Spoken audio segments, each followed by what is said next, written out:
the big question of the day becomes, Doc, how can I have more volume when I explode? And I get this question every now and then, but now I've noticed that the question has come through twice.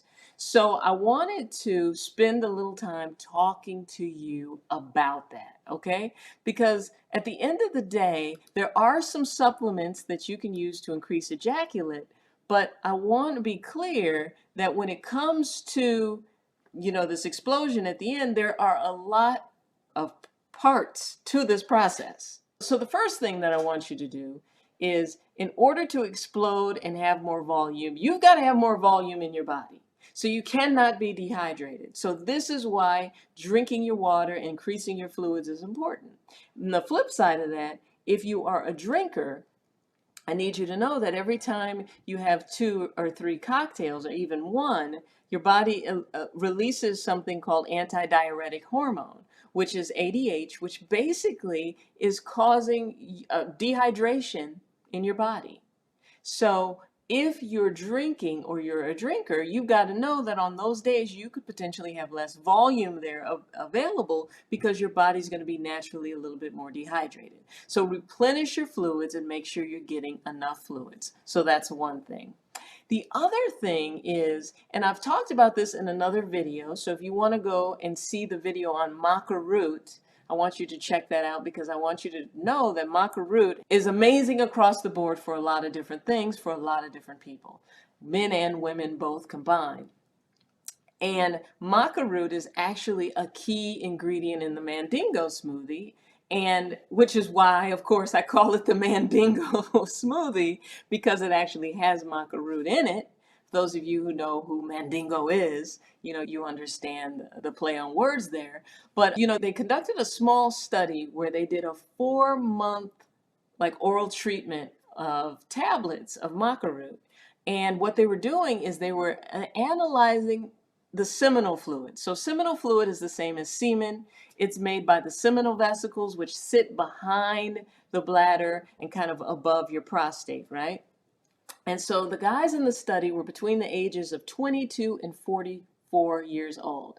The ones in the group that were treated with Maca actually not only had an increased volume, but they also had increase in sperm count. Their sperm was more mobile, moving around more. They had more sperm available. So not only is it useful when it comes to fertility for guys, but it also can increase the volume of ejaculate that's there. So that would be kind of taking a look at the Mandingo smoothie. And maybe what I'll do is, since that's my favorite smoothie and I like to talk about it a lot for obvious reasons, and guys have great results with this one, I'll actually do a video where I'm making this Mandingo smoothie so you can see what's in it.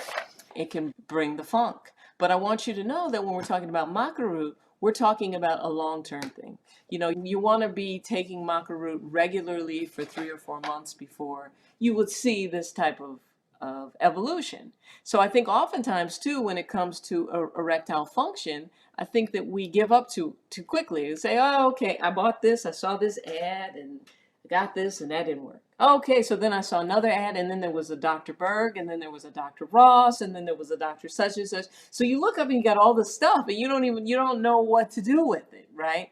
So I always tell my patients and my guys, let's give something a 90-day trial unless it's an allergic reaction or unless something is getting worse.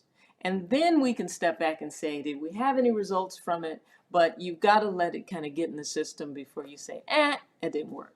So also too, what I'll do at the end, I'll go back into the video and drop some links for studies so you can actually read some of these studies on your own, because some of you are just as scientific and want to know more about it, right? So the other thing that you can do to increase volume is really kind of improving your prostate health. And so I want to show you here, just to remind you, we can never know enough about our bodies, right? And so on the left side, you notice this is a normal prostate. So the prostate is sitting kind of right here. And on the right side, I have an enlarged prostate. So what we're looking at here is a cutaway of the body. So it's as if they took a cadaver, or like a model, and kind of just saw you right down in the middle, and then laid it on the side and took a picture. And what we're looking at the top is the bladder, And then that pink part underneath where I've just circled, that's the prostate. On the left is the small one, and on the right is the enlarged one. And then what you'll notice are there's some blue arrows, right? So the blue arrows represent the course that pee or urine would go through the urethra, right? Like right there. And then on the enlarged prostate, you notice the urine has a hard time pushing through here because of why? Because the prostate is enlarged and has clamped down on the urethra, or that tube that the urine is supposed to come through, right? So when we're looking at an enlarged prostate, I also want you to, let me erase this so you don't have to look at my jagged lines. I also want you to look right behind the prostate here, right where you see my yellow arrow. That is actually your anus. Now, when we're talking about prostate massage, we're talking about either the one that's going into the anus or the one that's focusing on the perineum right here, where we can pass vibrations through right through here, or we can pass vibrations through right behind the prostate. And now I want to show you what is responsible for the majority of the fluid that's supposed to come out. See right here? Let me put my pen on again. Right here. Right here. This is the seminal vesicle. Now that seminal vesicle sits behind the bladder but above the prostate. So if our prostate starts to get enlarged, you can see now why it is that the volume of the semen actually starts to decrease. Because of two reasons, right? When you look here, that semen has to go through here. But what if it's blocked? Or what if you've had some type of surgical procedure or some type of procedure where they burn the prostate or whatever? And now guess what? That area could be completely blocked and maybe no prostate, no fluid can get through. So you want the fluid to get there, the prostate makes fluid and all of that, and it's all going out the same tube, which is the urethra, the same tube that urine is supposed to get out. So when it's enlarged, you can have trouble not just with delivery of the semen, but you can actually have trouble with making the semen because now this prostate is enlarged and it's interfering with the seminal vesicle's job, right? So getting back to the concept of a prostate massage, this is the anus right here. And so everybody gives me a hard time about the prostate massage, but the data is there. And I have plenty of patients who will attest that the prostate massage changed their life, right? So the prostate is right here.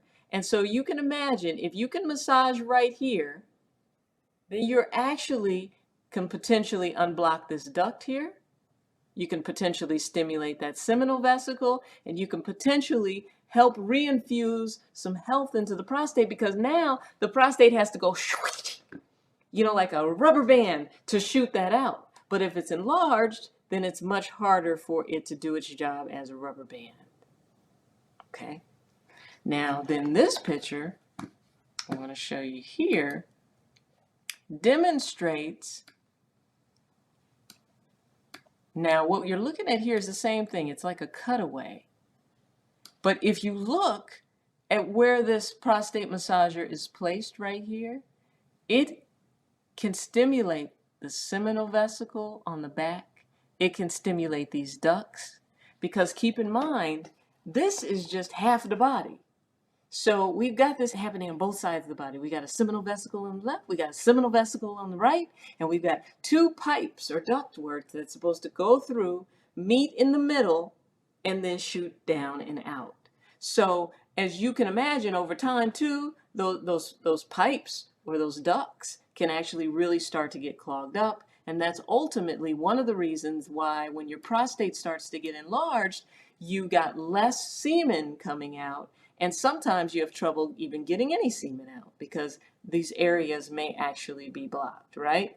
So like for instance, with the Ultimate Stiffness Bundle, the guys who order the printed copy, I personally enclose a prostate massager and some rings because I feel like every guy needs these because it can change their lives. I mean, I at least two guys I can think of off the top of my head that came to see me, and really on the first or second day of treatment, I put the prostate probe in and leave the room for it to vibrate, and then get messages the next day of like, Doc, I don't know what that thing did, but something, because I woke up with an erection. I mean, honestly, passing vibrations through that prostate right there really makes a difference. And I mean, if you think about it, it makes sense, right? Because like if you have a stiff muscle, right, and it's stiff and it's giving you trouble, you put a little heat on it, put a little vibrating rubber on it. You know, you go in the store, sometimes they have those chairs and you sit in it, it feels good.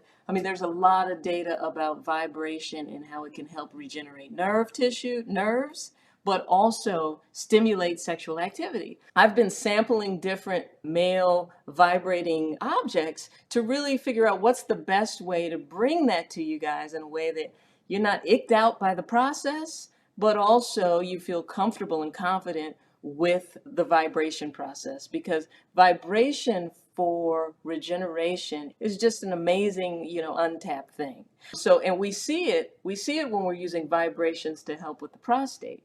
We see it when we're using vibrations to help a lot with clitoral activity. And we see vibrations a lot when we're using it to help gentlemen who have extensive nerve damage to the point where maybe they're paraplegic. We actually use vibration to help as a reflex for ejaculation, right? So say we have a gentleman who's been in a really bad car accident and or has been shot and really can't move from the waist down and wants to get his partner pregnant.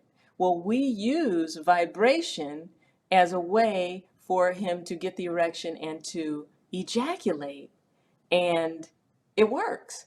So why aren't we using that more and more with gentlemen when it comes to ED and just augmenting and retraining the process? So in Asian countries, particularly in China, they have trainers that are designed just for that. They are very much in tune with this process of regenerating erectile function. So they do that a lot more there.